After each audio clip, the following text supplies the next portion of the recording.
So with that being said, if we go back to what I asked you earlier, you got a whole bunch of switches on your network, and they're older.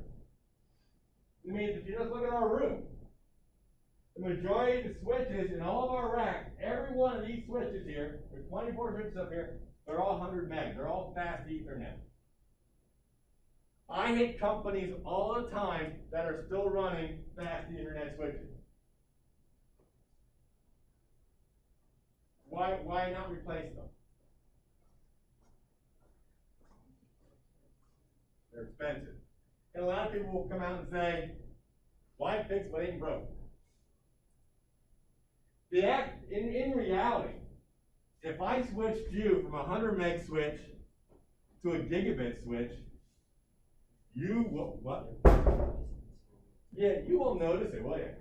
You won't see the actual speed difference with the naked eye. Huh? Yeah, it'll be systematically faster than the old ones, but you as a human being won't notice it. So people are like, why bother? Why switch over? All right, so if we take a look at our room here, perfect example. 24 computers. They all go into that back closet. That back closet has one line that takes you to the school. One line takes you to the school. So, you ever hear of a cattle chute before? We're in South Central Pennsylvania. You guys don't know what a cattle chute is? We are definitely in Harrisburg, folks. A cattle chute, okay? We gotta load all these cattle on a truck, okay? The cattle walk in a herd, okay? There's tons of them side by side. They're not gonna fit in the truck. They gotta put them in one by one. So we funnel them in to an area, then they come up one by one in. That forms a bottleneck, okay? So like, for example, if I took your water bottle and I turned it upside down, okay? See how wide it is up here, but I gotta get all the water to come out of here. So it slows down. If it was a bucket of water, it would just dump right out, right? That would be great to have that kind of flow in a network. We can't get that kind of flow in a network, okay? So we're only going through one line, one small opening here. So, wouldn't it be awesome then if I had my 1 gig line going back out to the school? Stay with me. I know it's hot. Okay? We got that one line going back out to the school, right? What and our switch back there is a gigabit switch. What if I could get 2 gig going to the school?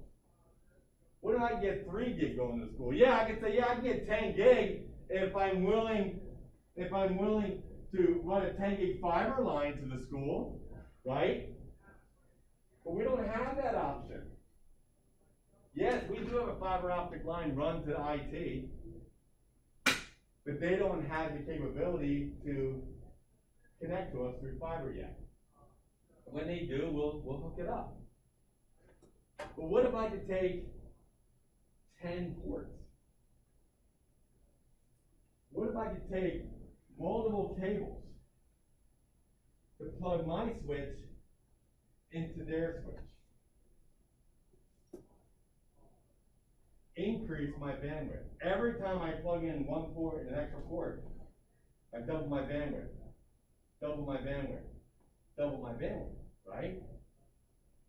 Problem is, based on spanning tree, what have I just created? A loop.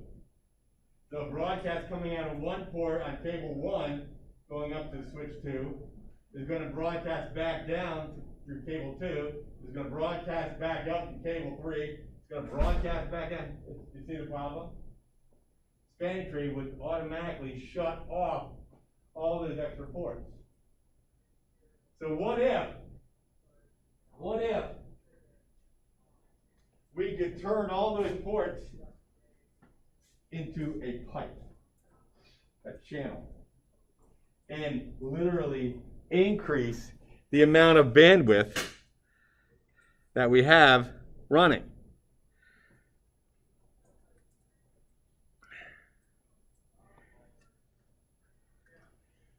Which takes us to a nice new vocabulary. Aggregation. What does it mean to aggregate something? What does aggregate mean? Pardon me? Keep messing with it? You're thinking of agitate.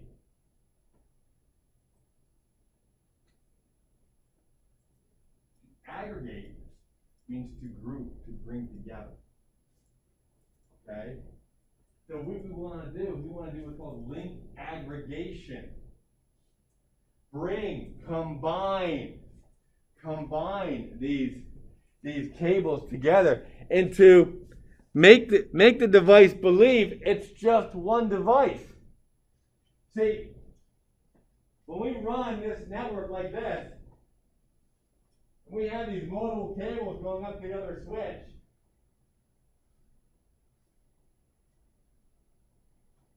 Spanning tree blocks those cables right out of the gate. So we have to trick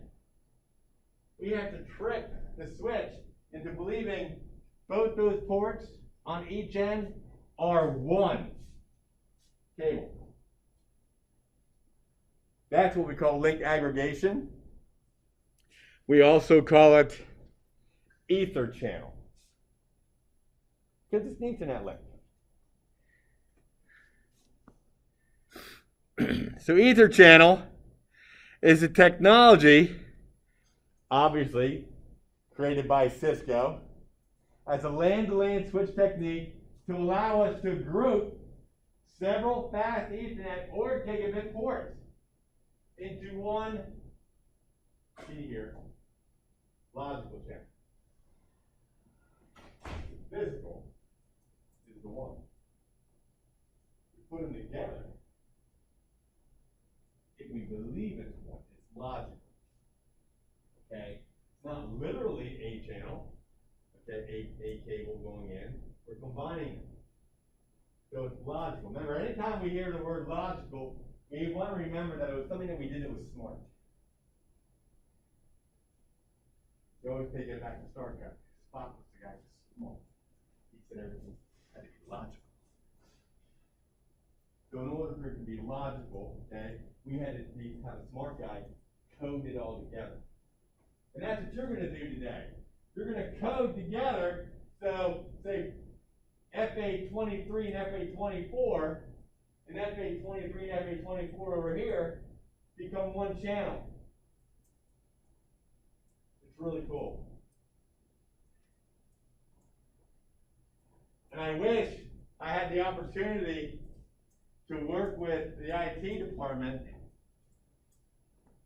to allow us to aggregate a couple channels over to them. Instead of just running one cable to them, I'd like to run two and combine them, because it's really going to help out with the Gamers Lounge when we got, a room full of students, playing an intense game, and we don't want to be lagging out and losing, okay, because it's always about winning. Everything's about winning.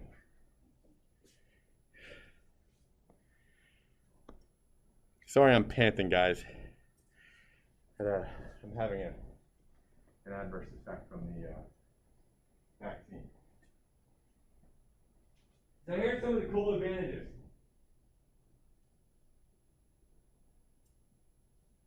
Most configuration tasks can be done on an Etherchannel instead on the port.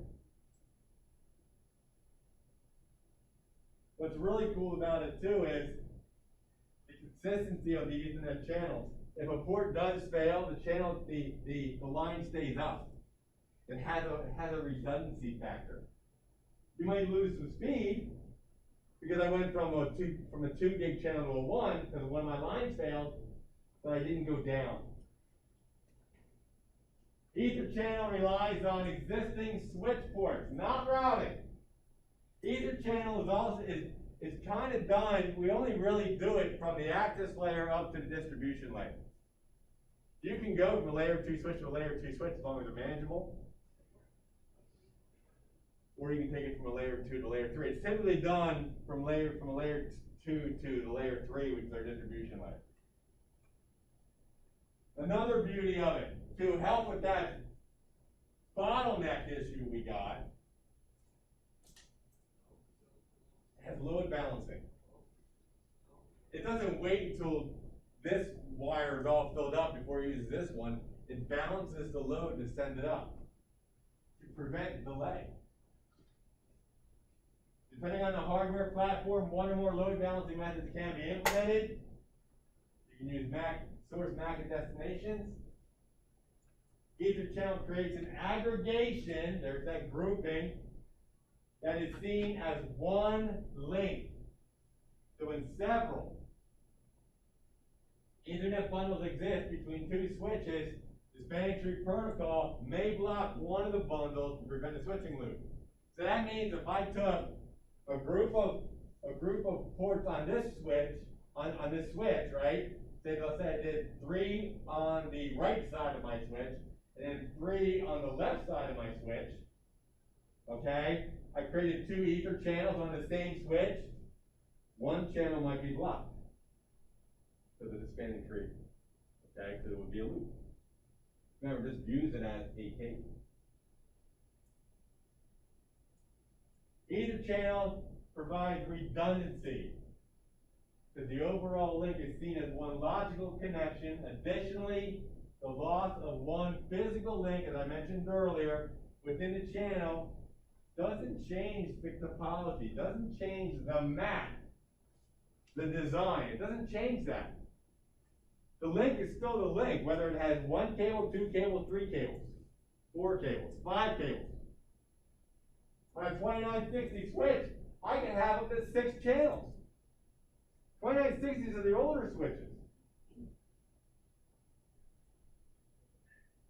So if I got all these things I can do, what can't I do?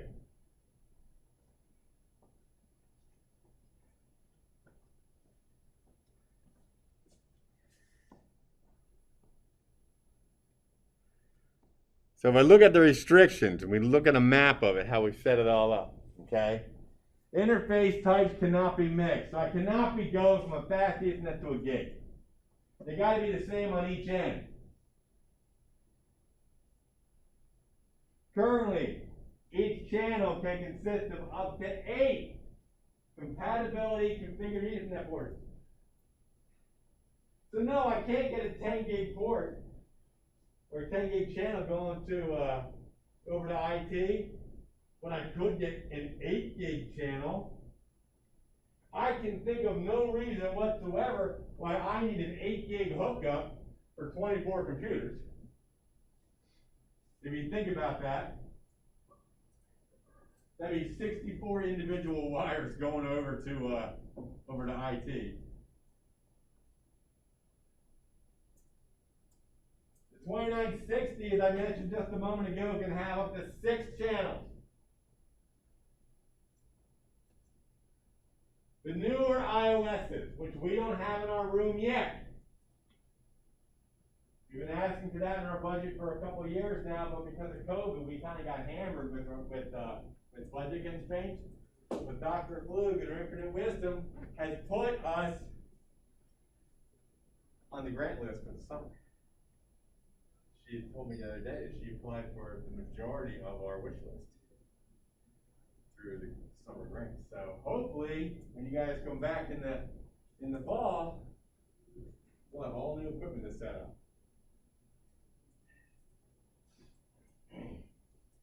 The individual Etherchannel group member port configuration has to be consistent on both devices. So if the physical ports on one side are configured as trunks, the physical ports on the other side also have to be trunks and be on the same native VLAN. So if I made on switch A, the switch A is native VLAN 99, and switch B is native VLAN 1, you got to switch one of them to the same VLAN.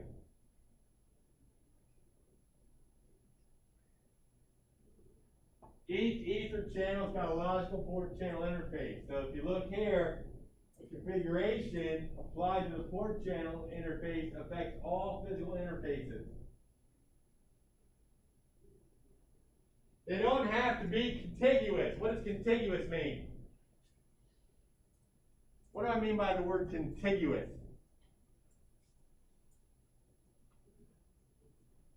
It's like vocab day. In a row. 1, 2, 3, 4, 5.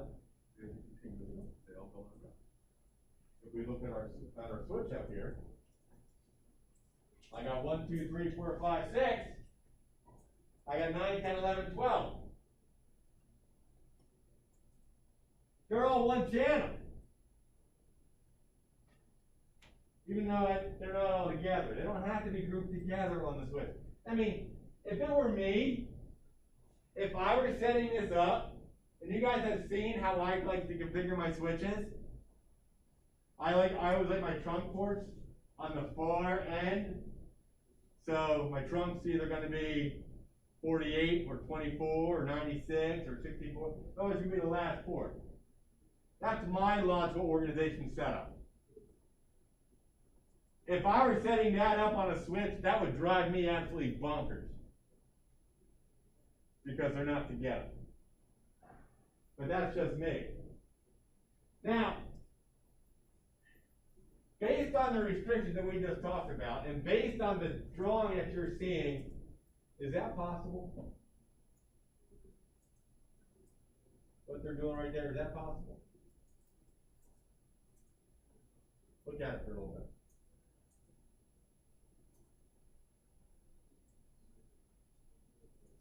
I'll give you a hint. Look at the model switch.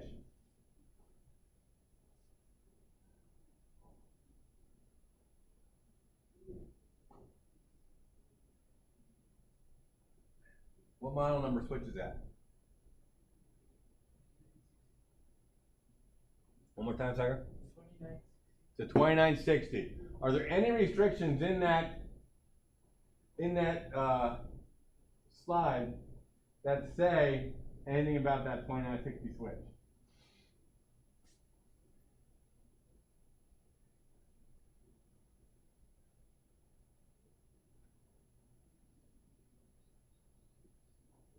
It's about how we understand what we're saying here.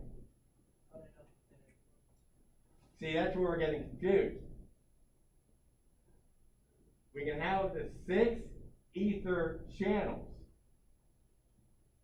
It's not ports.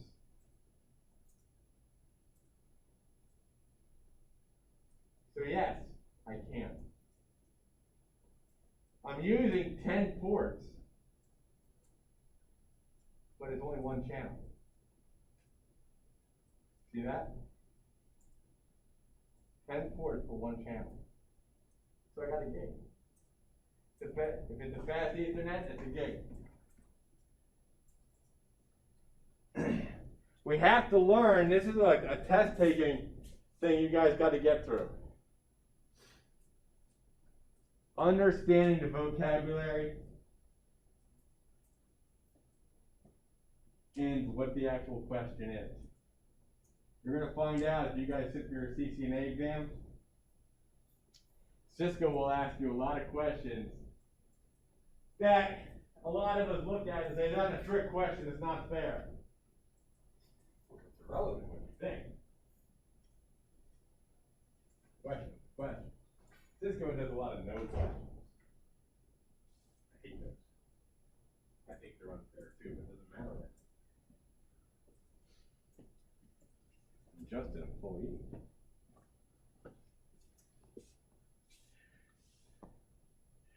Now, as with spanning tree,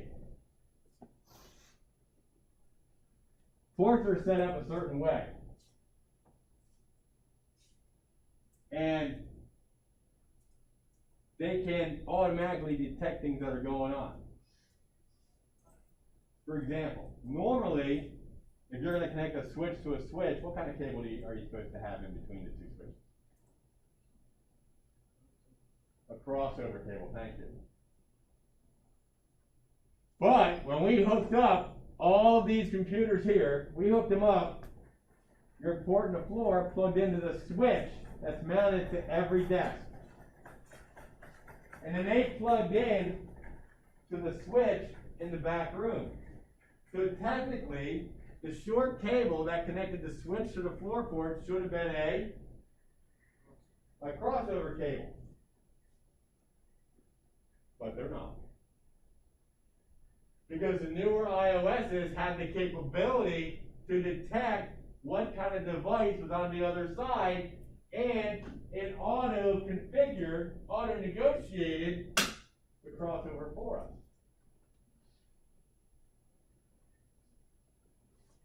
Now the switch we have in the back room wouldn't have been able to do that. That's an older model. It runs an iOS version 12. It cannot run version 15 or higher. It's too old. But that's the job we need to do. So auto negotiation protocols. Protocols are, another word for protocol? Rules. Protocols are rules. Okay? Rules that tell us how data will traverse the network for us. Etherchannel can be formed through negotiation using one of two protocols. Port Aggregation Protocol, also called and pronounced PAG-P. Okay, so if someone says, are you running PAG-P? You'll know. Or it can do it through Link Aggregation Protocol. These protocols allow ports that are similar, have similar characteristics, to form a channel through dynamic negotiation, which is cool, which means you might not have to go ahead and program, literally program, the channel to create it. A channel can be formed automatically, and you won't get beat up by spanning trees, providing you've got the ports on one switch set a certain way, and the ports on the other switch set a particular way, so that they can automatically communicate with each other. So if you remember, we have auto ports, we have ports that are on, we have ports that are desirable ports. So if I have a port that's on for PAG-P, and a port that's on for PAG-P, and they're connected to each other, I form a channel. The only difference is there is no auto negotiating coming back and forth. PAG-P, of course, it's proprietary to the wonderful world of Cisco. But the nice thing about it is, Cisco's trying to make your life easier. If you guys remember last week when I talked to you, I felt that the new interfaces that Cisco was doing with their GUI interface wasn't making our life easier, because as Cisco administrators, we like to do everything in the command line. And the command line stuff just wasn't working because they wanted to do it all through the GUI. But Cisco's created PAG-P to auto-create your Etherchannel link. The packets that are sent between the Etherchannel capable ports, they do a negotiation to form a channel. They actually send something called a PAG-P packet. So what happens is, when it identifies that the guy on the other side is also working with me on PAG-P, it naturally assumes that we want to create a link. And it groups those links into a channel. And they added that to the spanning tree, the single port, so it doesn't shut it down. So if I got 2 ports on the switch A, 2 ports on switch B that are negotiating on PAG-P, Cisco will automatically assume that you want to create an Etherchannel, that you want to create and combine and aggregate those 2 links and create a channel for you. This way, spanning tree doesn't step in and say, nope, routing loop, cut you down. Because that would stink.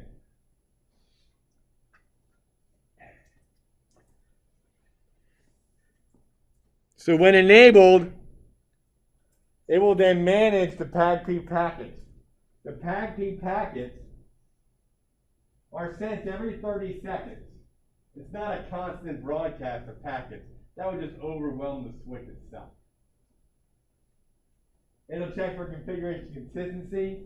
It'll manage any link additions, because it also has to talk to the spanning tree to say, hey, this is not a routing loop. Aggregate the channels. Don't bring it down.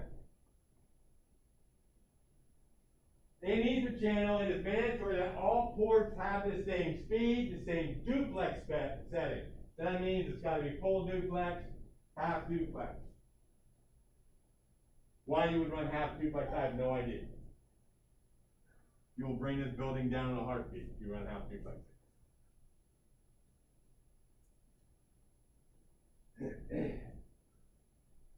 They have to have the same VLAN information. Which means if they're on VLAN 1, they got to be on VLAN 1. If they're on VLAN 10, they both got to be on VLAN 10. If they're running native VLAN 1 or native VLAN 99, they got to be on the same native VLAN. Everything's got to match up. PAGP will detect the configuration of each side of the link and make sure that they're compatible so that they can establish that ether channel if it's needed. There's 3 modes. On. The thing about on is it forces the channel without PAGP to be created. The interface is on the on mode. They don't exchange PAGP packets. Okay, so when that happens, you're the one who's got to set it up in spanning tree to say, don't shut me down. If it's PAGP desirable, that means we're in active negotiating state. I'm going to forward PAGP packets, send them out, because I'm trying to create a link. I'm trying to create that channel. If I'm in auto,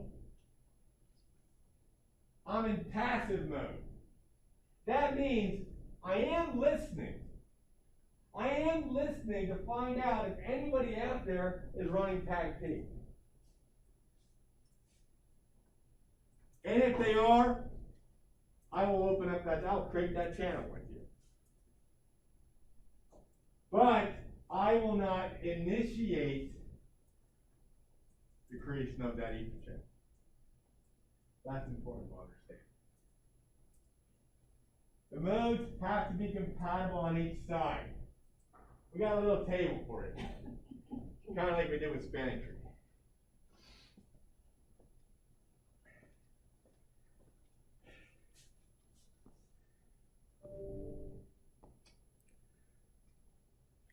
So if I'm on switch 1, and so I have my port on switch 1, I'm set to on 2, I'm set to on. That means I created the channel.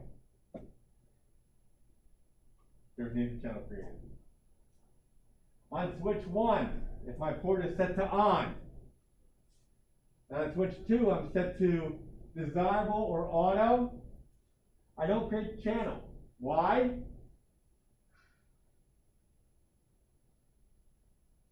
Because there are no PAGP negotiations when I'm in on mode.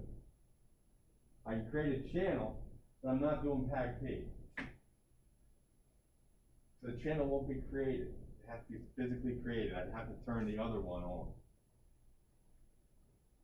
If I set S1 to be desirable and S2 to be desirable, I will create a channel. I will aggregate those links. I will combine those ports together to make one port. That's what you want to link. Instead of like thinking links and channels, try to think I'm combining ports into one port. Okay? Literally, physically, I'm not. Logically, I am. Combining ports.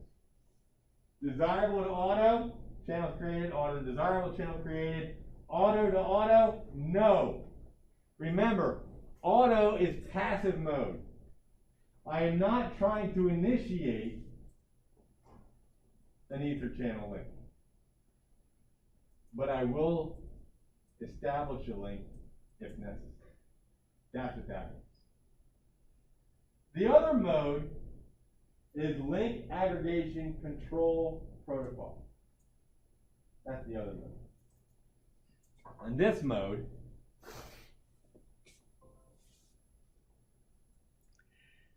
this is not a specific to just Cisco.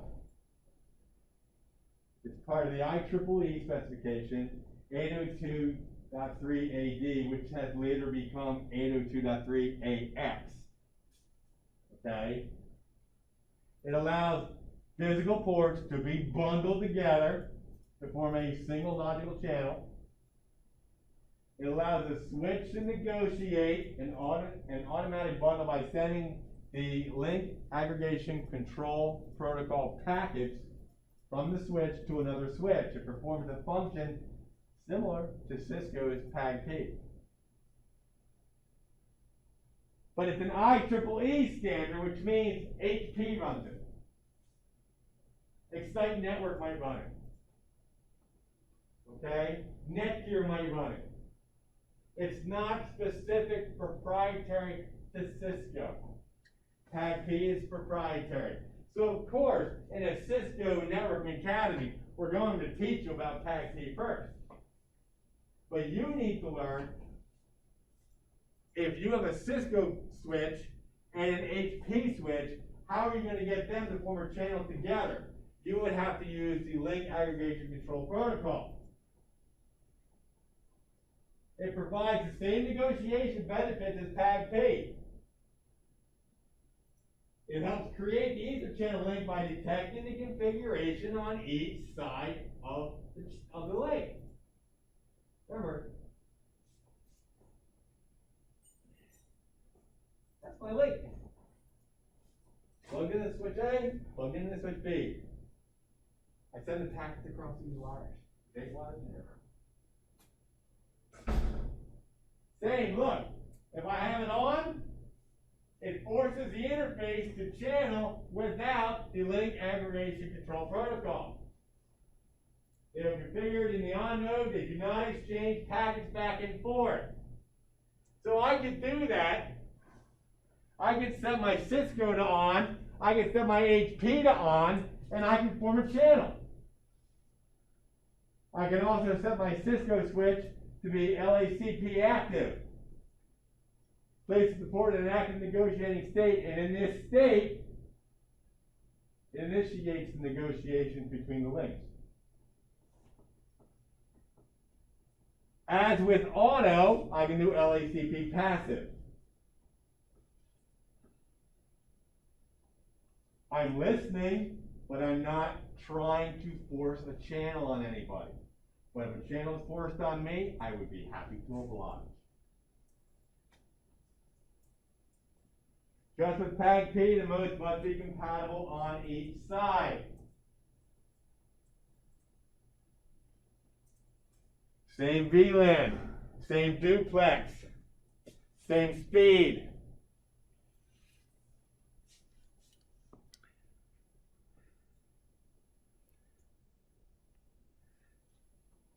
There's only 2 points at which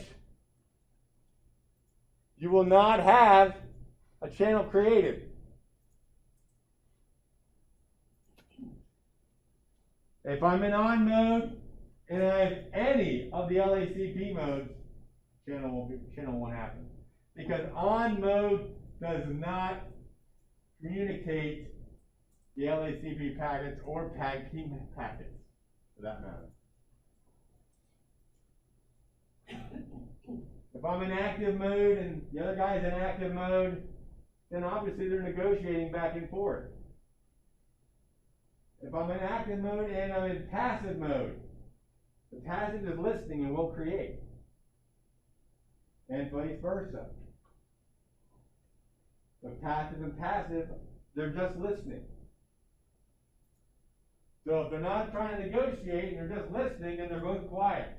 Kind of like you guys today. You're just listening. You're all very quiet. So therefore, that link will be established.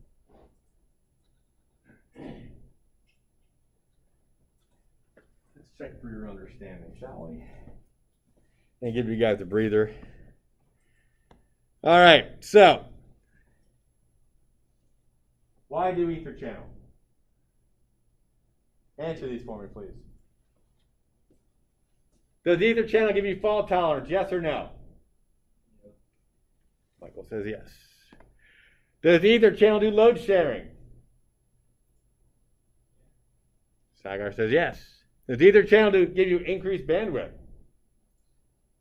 Yeah, that's one of the main benefits why we do it, right? Fault tolerance and increased bandwidth, okay? Can it give me link redundancy? A truth? Link redundancy? Yes, okay. All right. True or false, folks? Fast Ethernet and gigabit Ethernet links can be combined into a single Ether channel. Thank you. They have to be the same on each side. Good job, Alex. True or false? PAGP and LACP are both Cisco proprietary link aggregation protocols. Adarsh? That's false. Remember, the LACP is IEEE AD 802.3 AD, which then later became AX.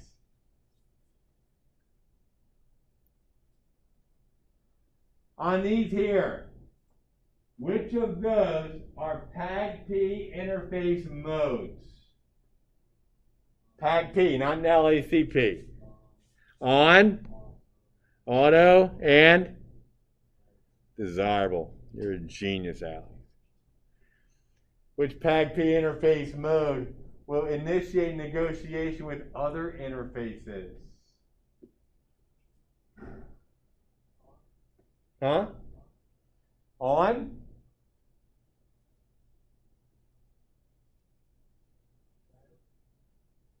You're saying in a questionable tone, but let's just go ahead. On means I'm not negotiating. Both have to be on and the channel will be formed. But I'm not negotiating any packets here. Okay? Auto is passive. Desirable will negotiate. Desirable will negotiate. And last but most certainly not least, folks, which combination of PAGP modes will form an Ether channel?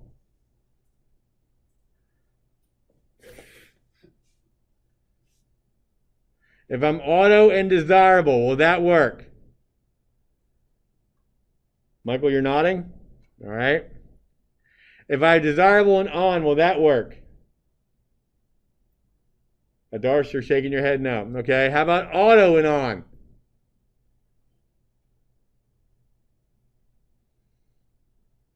Blank stares do not help me click things. No. That would be a no. Okay. On and on. Achu says yes, and Adarsh says yes. On and active. No. Okay. Active and passive. See how you guys did? You guys are awesome. Let's take a breather before we go into configuring Etherchannel. I want to encode this video as well.